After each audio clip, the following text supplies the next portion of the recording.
नमस्कार सभी का बहुत बहुत स्वागत है कक्षा 11 की इतिहास की ऑनलाइन क्लास में। कक्षा 11 इतिहास मूल निवासियों का विस्थापन पाठ पढ़ रहे हैं, पाठ संख्या 10 और पाठ का नाम है मूल निवासियों का विस्थापन।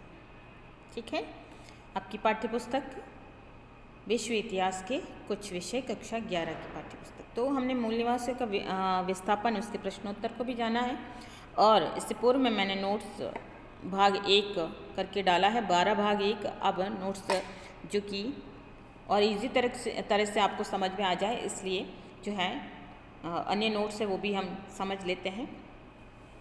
किस अध्याय में संयुक्त राज्य अमेरिका व ऑस्ट्रेलिया के मूल निवासियों के विस्थापन के इतिहास के बारे में हमने जो है इसमें बताया गया है कि जो चैप्टर हमारा 11 है मूल निवासियों के विस्थापन, इसमें 2 प्रमुख महाद्वीप है, संयुक्त राज्य अमेरिका या कह सकते हैं उत्तरी अमेरिका, और इसके बाद जो है ऑस्ट्रेलिया।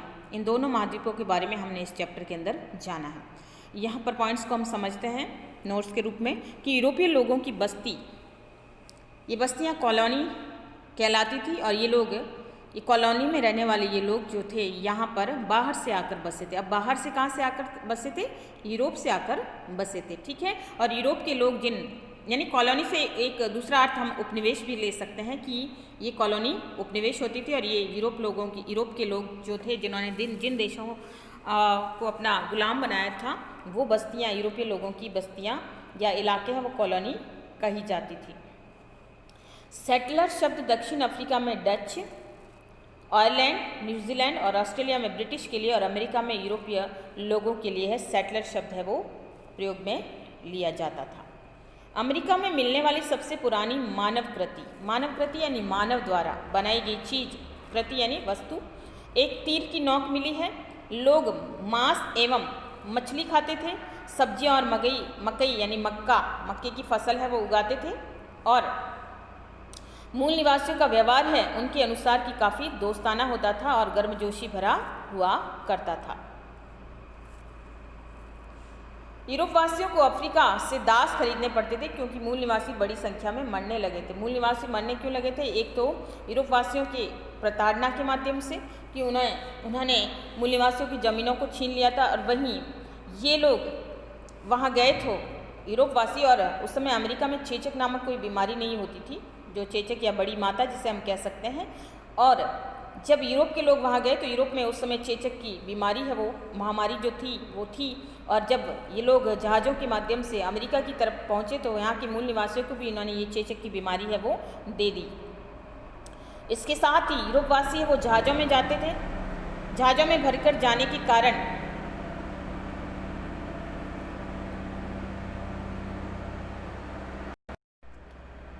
जहाज़ों में बहुत सारी रसद सामग्री होती थी, खाने पीने का सामान होता था, क्योंकि जहाज़ है वो जब समुद्रों में सफ़र करते थे, महासागरों में सफ़र करते थे तो लंबा समय लगता था, और उस दौरान जहाज़ों के अंदर है वो चूहे हो जाते थे।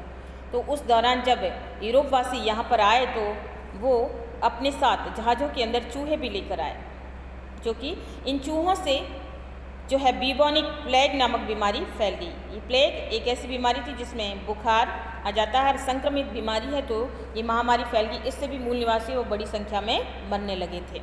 तो ये सारी परिस्थितियाँ थी जो कि मूल निवासियों के लिए जो है मरने का कारण थी, यानी एक तो चेचक नामक बीमारी, दूसरा प्लेग की बीमारी, तीसरा जो है मूल निवासियों के साथ किया गया व्यवहार, जहाँ उन्हें अपनी ज़मीनों को खोना पड़ा और उन्हें आरक्षित रिजर्वेशन वाले क्षेत्रों में रहना पड़ा। तो ये सारी परिस्थितियाँ थी जो कहीं ना कहीं मूल निवासियों के लिए, और वहीं यूरोप वासियों के अत्याचार भी मूल निवासियों के ऊपर थे। तो ये सारी परिस्थितियों में जो है मूल निवासी मरने लगे। तो ऐसे में यूरोप वासियों को अपने जंगल साफ करवाने के लिए, खेत खलिहानों में काम करने के लिए अफ्रीका से दासों को खरीदना पड़ता था।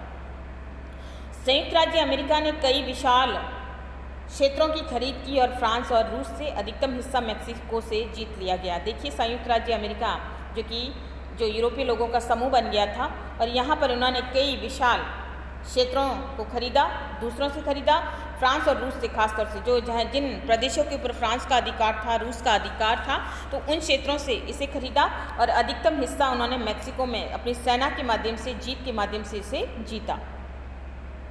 1861 से 65 दास प्रथा के पक्षधर व विरोधियों में युद्ध और विरोधियों की जीत है वो हो गई। और 1763 में ब्रिटिश लोगों ने फ्रांस लोगों के साथ युद्ध में कनाडा को जीता और 1870 में कनाडा स्वायत्त राज्यों का महासंघ बन गया।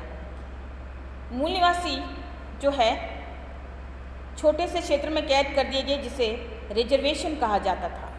ठीक है, रिजर्वेशंस, या कह सकते हैं कि जिसे आरक्षित भूमि कहा जाता था, आरक्षित क्षेत्र या आरक्षित भूमि कहा जाता था।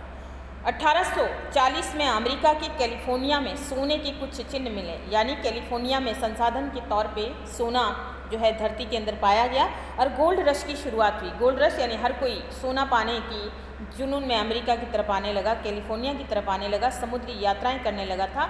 और शुरुआत में बहुत से यूरोपियन लोग अपनी किस्मत आजमाने के लिए यहाँ आए, क्योंकि सभी धनी होना चाहते थे, सभी अपना तकदीर आजमाना चाहते थे, यहाँ पे सोने को प्राप्त कर कर जो है संपन्न बनना चाहते थे।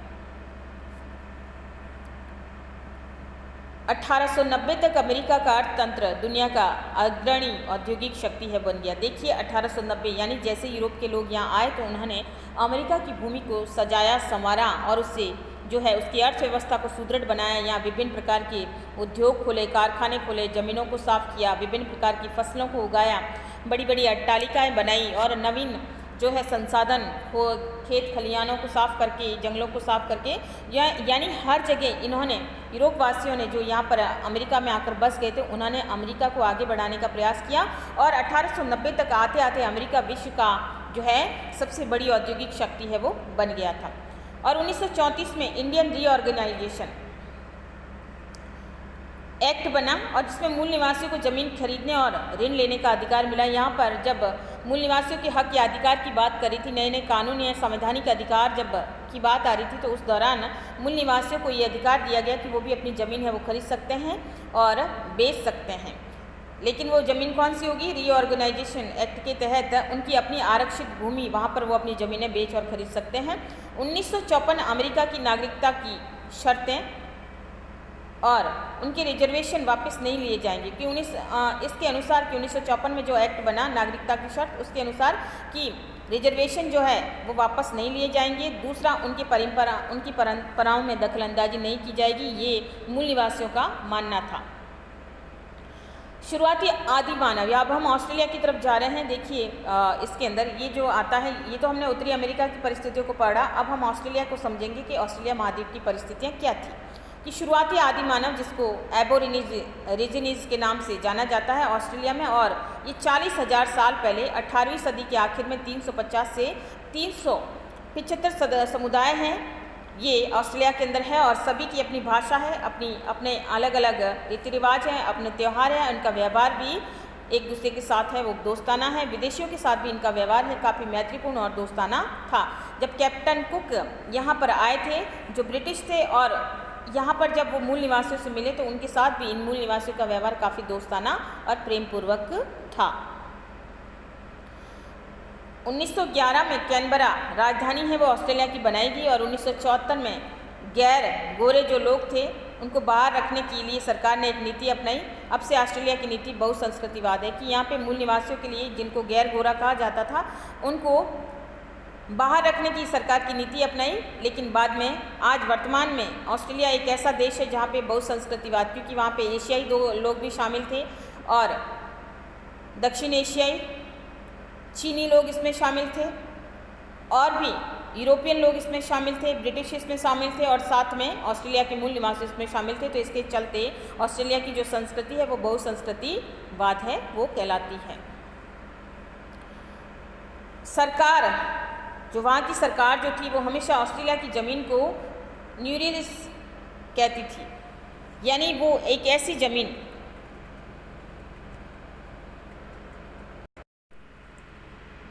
देखिए ऑस्ट्रेलिया की ज़मीन टेरा न्यूलियस कहती थी, जो किसी की नहीं है। यानी टेरा न्यूलियस से मतलब है कि जो ये क्वेश्चन है आपका कि सरकार हमेशा सरकार ने जो भूमि मूल निवासियों से ली थी या वहाँ की भूमि पर जो अधिकार किया था जो गोरे लोग थे उन्होंने, और उनके अनुसार ये भूमि कैसी थी? टेरा न्यूलियस। टेरा न्यूलियस यानी ये ज़मीन किसी की नहीं है बल्कि उन्होंने मूल निवासियों से नहीं हड़पी है।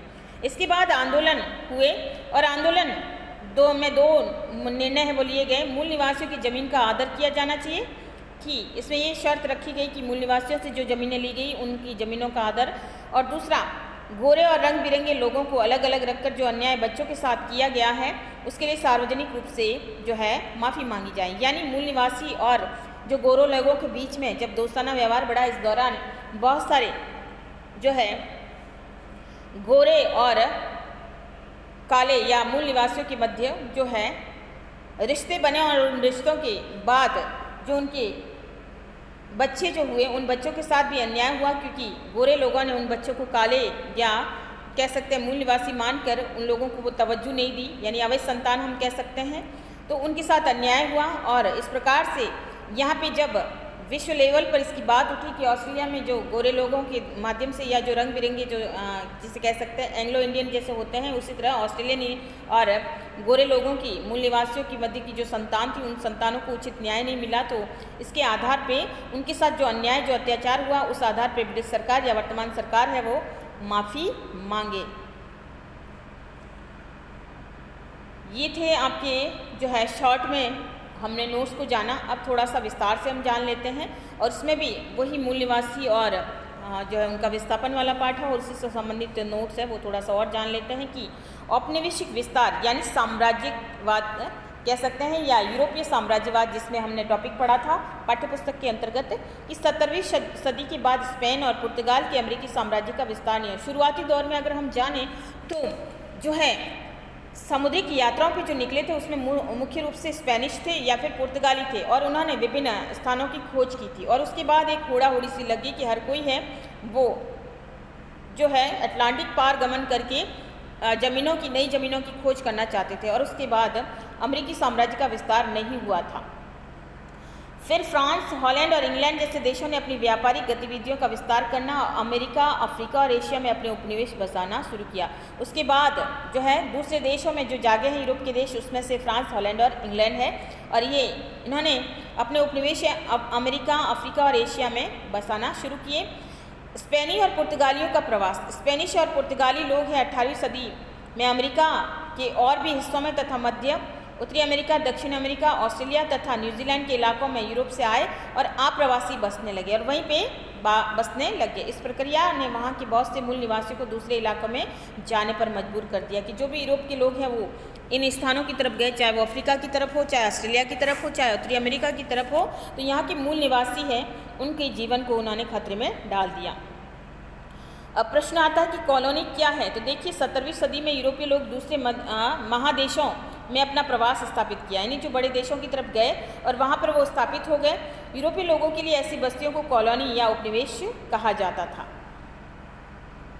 मूल निवासियों का अपने इतिहास की जानकारी। देखिए 20वीं सदी के मध्य तक अमेरिका और ऑस्ट्रेलिया की इतिहास की पाठ्यपुस्तकों में यही बताया जाता था कि किस तरह यूरोपवासियों ने उत्तरी और दक्षिण अमेरिका और ऑस्ट्रेलिया की खोज की। इसमें यहाँ के मूल निवासियों की शायद ही कभी कोई जिक्र होता था, सिवाय ये बताने कि यूरोपीय लोगों के प्रति उनका रवैया शत्रुतापूर्ण था। पर 1840 के दशक से ही अमेरिका में मानव विज्ञानियों ने उन पर अध्ययन प्रारंभ किया और बाद में 1960 के दशक से इन मूल निवासियों को अपने इतिहास को लिखने या बयान करने का मौखिक रूप से इतिहास के लिए प्रेरित किया गया। देखिए जब ये यूरोपियन लोग हैं इन देशों की तरफ गए, चाहे वो अमेरिका का इलाका हो, उत्तरी अमेरिका, दक्षिण अमेरिका, ऑस्ट्रेलिया, जहाँ पे भी, तो उन्होंने जो अपनी खोजें की थी उस खोज के आधार पे उन्होंने अपने बारे में बड़ा चढ़ा कर लिखा। यूरोपवासियों ने उन्होंने ये लिखा कि हमने ये इलाकों को खोजा है, ये इलाकों को खोजा है, लेकिन उस खोज के आधार पे और उन्होंने ये भी लिखा कि उन्होंने वहाँ के लोगों को जो है सभ्य बनाया, सुसंस्कृत बनाया, उनको अच्छा बनाने का प्रयास किया या उनको सभ्य बनाने का प्रयास किया, लेकिन उनके बारे में, उनकी संस्कृति के बारे में किसी भी प्रकार का कोई जिक्र नहीं किया। उनकी विविधताओं के बारे में, उनकी खासियतों के बारे में उन्होंने कुछ नहीं लिखा, बल्कि उन्होंने सिर्फ मूल निवासियों के बारे में इतना ही लिखा कि मूल निवासियों का रवैया है वो उनके प्रति शत्रुतापूर्ण था, अच्छा नहीं था, उनके साथ वो अच्छा व्यवहार नहीं करते थे, उन्हें अपना शत्रु समझते थे। तो उन्होंने उनके प्रति जो है सिर्फ स्वार्थपूर्ण जिक्र या स्वार्थपूर्ण रवैया ही अपनाया था। लेकिन बाद में जैसे जैसे कालांतर में समय बदलता गया, विभिन्न अनुसंधानकर्ताओं ने, विभिन्न इतिहासकारों ने जिनका ध्यान इन मूल निवासियों की सभ्यता और संस्कृति पर गया, मानव विज्ञानियों का, तो उन्होंने इसकी जो है पैरवी पैरवी की मूल निवासियों की और उन्होंने उनके बारे में लिखने को कहा और अंत में एक आंदोलन सा छिड़ गया कि मूल निवासियों की संस्कृति और सभ्यता को जीवित रखना चाहिए।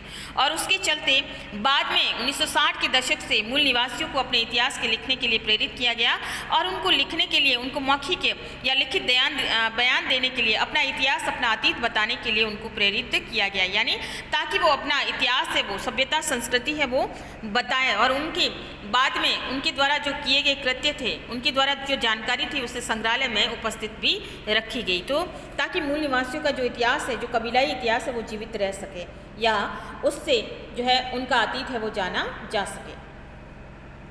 इतिहास और कलाकृतियों के लिए संग्रहालयों का निर्माण है वो मूल निवासियों के लिए किया गया। इन देशों में जाने वाले लोग यहाँ के संग्रहालय में देसी कला यानी कला प्रदर्शनी की दीर्घाएं, जिसे हम आर्ट गैलरीज कहते हैं, आदिवासी जीवन शैली को दिखलाने वाले विशेष संग्रहालय भी देख सकते हैं। संयुक्त राज्य अमेरिका में नया अमेरिकी इंडियन राष्ट्रीय संग्रहालय खुद अमेरिकी इंडियनों की देखरेख में बना हुआ कि बाद में जब मानव विज्ञानियों ने आवाज़ उठाई तो अंततः जो है मूल निवासियों की या आदिवासी जीवन शैली को दिखलाने वाले विभिन्न संग्रहालय में उनकी जीवन शैली को सुरक्षित रखने का प्रयास किया गया, उनके इतिहास को जीवित रखने का प्रयास किया गया, जिसमें उनके कपड़े बनाने की कला, उनकी जो है दस्तकला, हस्तशिल्प कला और भी अन्य जो भी वो लोग जानते थे उन चीज़ों को और उनके जीवन जीने के तरीक़ों को, उनके कपड़े पहनने के तरीक़ों को, उनके आदिवासी जो थे, मूल निवासी जो ऑस्ट्रेलिया के थे, वो जो है अपने शरीर के ऊपर विभिन्न प्रकार का रंग रोगन करके उनके त्योहारों को जीवित रखने का प्रयास है इन संग्रहालयों में किया गया और ये खुद अमेरिकी इंडियनों की देखरेख में बना था, यानी जो है अमेरिकी इंडियन यानी यहाँ अमेरिका के मूल निवासियों की देखरेख में जो है ये संग्रहालय बनाया गया और उसमें उनकी सभ्यता, उनकी संस्कृति को जीवित रखने का प्रयास है वो किया गया। 18वीं सदी में उपनिवेश बसाने के क्या कारण थे? अगर हम उन कारणों को सोचें या जाने तो इस पुस्तक के अनुसार कि अमेरिका, अफ्रीका और एशिया में यूरोपीय लोग यहाँ तो खोज और कुछ व्यापार स्थापित करने के उद्देश्य से आए थे, यानी उनका उद्देश्य क्या था? अपने व्यापार को बढ़ाना, अपने उपनिवेश को बनाना और साथ में यहाँ पे और भी पॉइंट नहीं दिए गए लेकिन ईसाईकरण करने के उद्देश्य से भी आए थे, लाभ कमाने के उद्देश्य से आए थे, अपने उपनिवेश स्थापित करने के उद्देश्य से आए थे, अपना साम्राज्य विस्तार करने के उद्देश्य से आए थे। परंतु इन देशों को उपनिवेश बसाने के पीछे मुनाफे की संभावना अधिक थी, यानी वो सिर्फ लाभ कमाना चाहते थे किसी भी तरीके से। इन देशों की प्रकृति में महत्वपूर्ण विविधता थी। अगर हम अफ्रीका की स्थिति को देखें तो अलग है, हम अमेरिका की तरफ जाएं तो अमेरिका का इतिहास अलग है, वहाँ की जो है वहाँ का माहौल, वहाँ की कह सकते हैं वहाँ का भौगोलिक वातावरण अलग है। वहीं एशिया में अगर भारत, चीन या जो भी एशियाई देश ले ले तो वहाँ का वातावरण अलग है। तो इस प्रकार से हर एक देश की अपनी विविधता थी, हर एक महाद्वीप की अपनी अपनी संस्कृति, अपनी अपनी अलग अलग रहन सहन, अलग अलग प्रकृति थी। धातु, लकड़ी, मसाले, कपड़े और अनाज जैसी संस्थाओं से पूर्ण थी, तो हर जगह अलग अलग जो है चीज़ें मौजूद थी। तो कहीं धातु थे तो कहीं लकड़ी अच्छी मिलती थी, कहीं मसाले उत्पादन करने में कई देश आगे थे, तो कहीं कपड़ा और अनाज जैसे संसाधनों से भरपूर थे। तो ऐसे में ये सारी विविधताएं थी और इसके पीछे मूल निवास जो है ये यूरोपीय उपनिवेश जो औपनिवेशिक साम्राज्य के जो लोग थे वो इन देशों से ये सारा लाभ है, ये सारा मुनाफा है वो कमाना चाहते थे। अब उपनिवेश स्थापित करने के लिए इन यूरोपीय लोगों ने क्या कदम उठाए थे? देखिए, उन्होंने जिन जिन स्थानों को अपने उपनिवेश बनाए, चाहे वो इंग्लैंड हो, चाहे वो हॉलैंड हो, चाहे वो फ्रांस हो, चाहे वो जर्मनी हो, चाहे वो अनेक दूसरा कोई भी हो, तो उन्होंने व्यापारिक कंपनियों ने अपने को राजनीतिक सत्ता का रूप दिया। इन्होंने पहले अपनी कंपनियां बनाई और उन कंपनियों को व्यापारिक उद्देश्यों के लिए विभिन्न स्थानों की तरफ भेजा और फिर धीरे धीरे इन्हीं कंपनियों ने जो है इन देशों के ऊपर अपना अधिकार कर लिया। स्थानीय शासकों को हराया और अपने इलाके का विस्तार किया। स्थानीय शासक जो वहाँ के शासक वगैरह था, यहाँ पे कंपनी की अपनी अपनी सेनाएं होती थी। अगर हम ईस्ट इंडिया कंपनी को ही ले लें जो भारत में जिसने अपना अधिकार है लंबे समय तक किया, तो यहाँ पर ब्रिटिश कंपनी ने भी यहाँ पर उसकी अपनी सेनाएँ हुआ करती थी और फिर यहाँ के स्थानीय शासकों को उन्होंने हराया। जिन जिन देशों की तरफ गए वहाँ के शासकों का मुकाबला किया और फिर अपने साम्राज्य का, अपने इलाके का विस्तार किया, उन्हें अपने अपने इलाकों के नाम से उनको बना दिया। उन्होंने पुरानी सुविकसित प्रशासकीय व्यवस्था को जारी रखा। जब ये यहाँ पर आए तो ऐसे में यहाँ के लोगों की उनको सपोर्ट भी चाहिए था, तो यहाँ पे जो पुरानी जो राजतंत्रात्मक व्यवस्था थी उसको भी उन्होंने कायम रखा और भूस्वामियों से कर वसूलते रहे। और फिर उन्होंने मैत्रीपूर्ण रवैया भी अपनाया। जिन्होंने विरोध किया उनके साथ उन्होंने जो है युद्ध किया और जिन्होंने विरोध नहीं किया उनके साथ उन्होंने दोस्ताना या मैत्रीपूर्ण रवैया या कह सकते हैं सहयोगात्मक रुख अपनाया। और यहाँ के जो बड़े बड़े भूस्वामी थे जो उनके कंट्रोल में रहने के लिए तैयार थे, उनसे वो जो है टैक्स या कर भी लेते रहे या पैसा वसूल करते रहे। बाद में उन्होंने व्यापार को सुगम बनाने के लिए रेलवे का निर्माण किया, चाहे वो अमेरिका की तरफ हो जाए, चाहे वो कनाडा की तरफ जाए, चाहे वो अनेक स्थानों पर। तो उन्होंने अपने व्यापार, क्योंकि व्यापार के कारण एक स्थान से दूसरे स्थान पर जाना होता था, तो उन्होंने परिवहन को बढ़ावा दिया, चाहे वो रेलवे परिवहन हो, चाहे वो जल परिवहन हो, चाहे वो सड़क परिवहन। तो धीरे धीरे जैसे जैसे उनको ज़रूरत रही वैसे वैसे उन्होंने जो है व्यापार को बढ़ाने के लिए जो रेलवे लाइनों का निर्माण करवाया, इसके अलावा खदानों की खुदवाई की, यानी विभिन्न संसाधन जहाँ जहाँ उपलब्ध थे, चाहे वह सोना हो, चाहे चांदी, शीशा, जस्ता, तांबा, तो यहाँ पर उसके लिए उन्होंने खदानों को खुदवाया, बड़े बड़े बागान स्थापित किए, जिसमें उन बागानों के माध्यम से उन्हें अधिक लाभ कमाना हो सकता है। चाय के बागान जो है, या कह सकते हैं गरम मसालों के बागान, या फिर अनेक तरह के बाग बगीचे उन्होंने बनाए। तो कुछ तो अपनी जो है रहने के लिए अपने फार्म हाउस बनाए, और कुछ उन्होंने लाभ कमाने के उद्देश्य से इस प्रकार से बागानों का निर्माण भी उन्होंने किया। उत्तरी अमेरिका की अगर हम भौगोलिक स्थिति को जानें तो उत्तरी अमेरिका का महाद्वीप एक ध्रुवीय वृत्त से लेकर कर्क रेखा तक और प्रशांत महासागर यानी अटलांटिक महासागर तक फैला हुआ है। पथरीले पहाड़ों की श्रृंखला के दक्षिण में अरिजोना और नेवाड़ा की मरुभूमि है। थोड़ा और पश्चिम में सियरा और नेवाड़ा के पर्वत है। पूरब में ग्रेट विस्तृत मैदानी इलाके हैं और झीलें हैं। मिसिसिपी और ओहियो अप्पालाचिया पर्वतों की घाटियां हैं। दक्षिण दिशा में मेक्सिको है और कनाडा का 40% हिस्सा है वो जंगलों से ढका हुआ है। उत्तरी अमेरिका में कौन कौन से संसाधन पाए जाते हैं? तो देखिए, उत्तरी अमेरिका में कई क्षेत्रों में तेल निकलता है, गैस निकलती है, यानी गैस के भंडार हैं, और खनिज संसाधन पाए जाते हैं, जिसके कारण संयुक्त राज्य अमेरिका और कनाडा में ढेरों बड़े उद्योग है कि यहाँ पर ये संपन्नता है। इस संपन्नता के चलते यहाँ का, चाहे वो कनाडा हो, चाहे संयुक्त राज्य अमेरिका हो, USA, ये संपन्न है और यहाँ पे बड़े उद्योग है, और इसके कारण ये जल्दी ही जो है डेवलप हो गए हैं। कृषि के क्षेत्र में अगर हम देखें उत्तरी अमेरिका की स्थिति, तो यहाँ पर कनाडा में गेहूँ, मकई यानी मक्का और फसल बड़े पैमाने पर यहाँ उत्पादित की जाती है। और मत्स्य उद्योग यानी मछली उद्योग, मछली पालन किया जाता है, यहाँ का एक महत्वपूर्ण उद्योग है वो माना जाता है। तो ये अमेरिका और कनाडा की स्थितियाँ हैं जहाँ पर ये सारी चीज़ें मौजूद है। यहाँ की विशेषताएं हम जान सकते हैं। अगर यहाँ के मूल निवासियों को हम जाने तो किसी स्थान के मूल निवासी या आदिवासी या जनजातीय लोगों को मूल निवासी कहा जाता है, जो वहाँ के स्थानीय निवासी है, जो अपने मौजूदा निवास स्थान में पैदा हुआ था और उसके पूर्वज ही उसी स्थान के बासिंदे थे, या बासिंदा यानी नागरिक। ठीक है, नागरिक या नेटिव।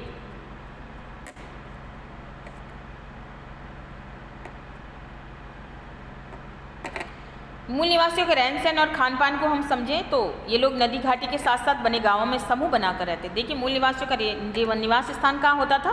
ये नदी घाटी के आसपास रहते थे और गांवों में समूह बनाकर रहते, झुंड में कबीले बनाकर रहते थे और मछली और मांस खाया करते थे, सब्जियाँ और मकई भी उगाते थे। वे अक्सर मांस की तलाश में लंबी यात्राओं पर जाया करते थे और बाइसन नामक जो भैंसा होता था, जो कि उत्तरी अमेरिका के जंगलों में पाया जाता था, उस जंगली भैंसों की तलाश उनको रहती थी, जो घास के मैदानों में घूमते थे और ये इनका शिकार भी करते थे और इनकी सवारियां भी किया करते थे। जो घास के मैदानों में घूमते थे, वे घोड़े स्पेनी आबादकारों से खरीदते थे। ये मूल निवासी है, स्पेनिश लोग अपने जहाज़ों में जो है घोड़े लेकर आते थे और ये आबादकार, ये सेटलर से मूल निवासी घोड़े भी खरीदते थे, लेकिन वे उतने ही जानवर मारते जितनी की उनको ज़रूरत होती थी, भोजन की ज़रूरत होती थी, अन्यथा वो शिकार नहीं करते थे। वो लाभ कमाने के उद्देश्य से शिकार नहीं करते थे या धन कमाने के उद्देश्य से वो शिकार नहीं करते थे। ये उनकी विशेषताएँ थी। अब मूल निवासियों की परंपराओं की अगर हम विशेषताओं को जानें तो उनकी परंपराएं क्या थी? देखिए, ये प्रश्न भी पूछा जा सकता है कि देखिए, मूल निवासियों की परंपराएं थी कि वो ज़मीन पर अपना कोई नियंत्रण नहीं रखना चाहते थे। ये कोई मुद्दा नहीं था कि मैं इसका मालिक हूँ या ये उसका मालिक है। तो शांतिपूर्ण जीवन निर्वाह होता था। वे ज़मीन पर अपनी मिल्कियत की कोई ज़रूरत महसूस नहीं करते थे। मिल्कियत यानी संपदा या स्वामित्व जिसे कह सकते हैं, तो स्वामित्व वो महसूस नहीं करते थे। उनसे मिलने वाले भोजन से वो संतुष्ट थे कि वो अपना गुजारा कर सकते थे। वे औपचारिक संबंध और दोस्तियां कायम करना और उपहारों का आदान प्रदान करना पसंद करते थे। उनके संबंध औपचारिक, जो भी उनको नया भी मिलता था तो उनके साथ भी उनके संबंध हैं वो मधुर रहते थे। ये दोस्तियाँ कायम करने में निपुण थे। उनको उपहार देना लेना बड़ा पसंद था। जो भी उनके पास मौजूद होता था वो आराम से एक दूसरे को देना पसंद करते थे। जब यूरोपीय लोग इधर आए तो यूरोपीय लोगों के साथ भी उन्होंने दोस्तियाँ कायम की, उनके साथ मैत्रीपूर्ण व्यवहार रखा। जो भी जंगलों से प्राप्त, चाहे वो गोंद होते थे, फर होते थे, खाल होती थी, तो ये उपहारों के रूप में उनको दिया करते थे। और फिर यूरोपीय लोगों ने जब इनका ये दोस्ताना रवैया और सीधा सरल स्वभाव देखा तो उसका फ़ायदा उठाना भी उन्होंने शुरू किया। तो ये उनके लिए घातक भी सिद्ध हुआ। चीज़ें उन्हें खरीदने की बजाय उपहार के तौर पे हासिल होती थी। वो एक दूसरे से उपहार के तौर पे, यानी जैसे वस्तु विनिमय होता है तो वैसे ही यहाँ पर पहले मूल निवासी वो वस्तु विनिमय के माध्यम से एक दूसरे की ज़रूरतें पूरी किया करते थे और उपहार के तौर पे भी उनको ये चीज़ें हैं वो हासिल हो जाया करते थे। यहाँ पर होपी समुदाय भी पाया जाता था जो कि कैलिफोर्निया के निकट रहने वाले मुख्य आदिवासी थे। ये भी प्रश्न है आपका। होपी कौन थे? तो कैलिफोर्निया के निकट रहने वाले आदिवासी समूह होता था, वो होपी कहलाते थे। अमेरिकी और मूल निवासियों या यूरोपवासियों के बीच वस्तुओं का आदान प्रदान कैसे होता था? देखिए, होता था हस्तशिल्पियों का आदान प्रदान जो किसी खास कबीले से में ही बनते थे। हस्तशिल्पी यानी वो हाथों से कई प्रकार की चीज़ें बनाते थे। जब यूरोपवासी मांग करते थे तो उनको ये चीज़ें भी वो देते थे।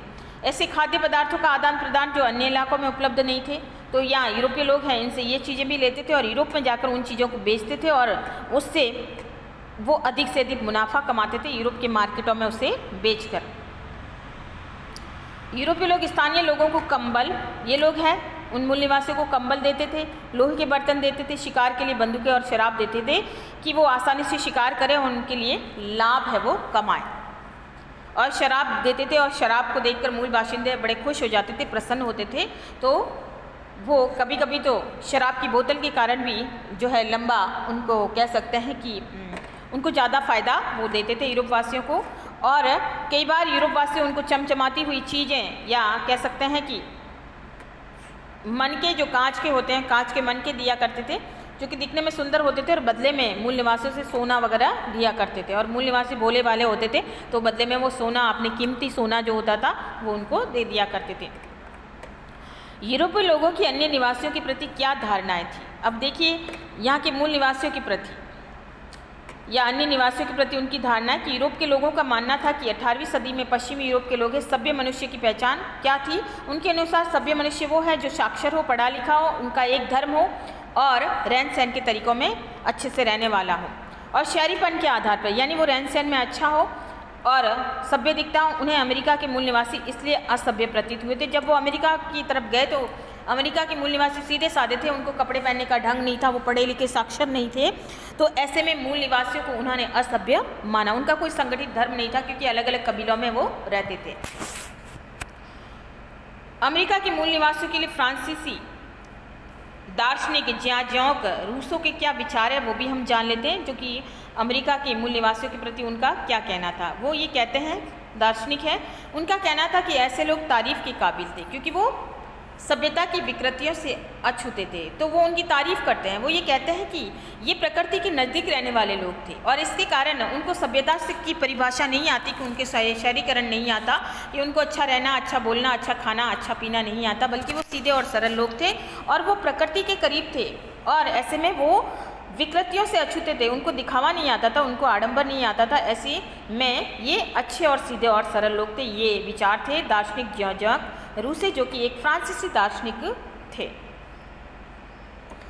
और मूल निवासियों के प्रति डब्ल्यू वर्ड्सवर्थ के विचार है। ये भी एक लेखक है और दार्शनिक भी हम कह सकते हैं। तो डब्ल्यू वर्ड्सवर्थ ने उनका वर्णन करते हुए कहा कि वे जंगलों में रहते हैं और जहाँ कल्पना शक्ति के पास उन्हें भाव संपन्न करने या ऊंचा उठाने या परिष्कृत करने के अवसर बहुत कम है, क्योंकि ये जंगल में रहते हैं और ऐसे में ये प्रकृति के ज़्यादा नज़दीक हैं। तो ऐसे में उनको कल्पना शक्ति के पास उन्हें भाव संपन्न करने, उन्हें ऊंचा उठाने या परिष्कृत करना यानी सुधारना के अवसर बहुत, यानी और अच्छा बनाना के अवसर कम है, जिसका मतलब है कि वह प्रकृति के निकट रहने वालों की कल्पना शक्ति और भावना अत्यंत सीमित होती है, कि वो प्रकृति को ही अपना सब कुछ मानते हैं, तो दूसरों के प्रति उनकी भावना या उनकी कल्पना शक्ति है वो सीमित होती है। तो इस प्रकार से हमने पॉइंट के रूप में ये जाना की मूल निवासियों के विस्थापन के मुख्य बिंदुओं के रूप में, और उससे पूर्व में हमने ऑस्ट्रेलिया की स्थितियों को भी पढ़ा है। तो ये था मूल निवासियों का विस्थापन से संबंधित आपके महत्वपूर्ण नोट्स। उससे पूर्व वाले नोट्स में भी आपको काफ़ी कुछ समझ में आ गया होगा या आएगा, ऐसी आशा करती हूँ। और ये भी आशा करती हूँ कि आपको ये नोट्स भी ठीक लगेंगे और आपके लिए उपयोगी साबित होंगे। धन्यवाद।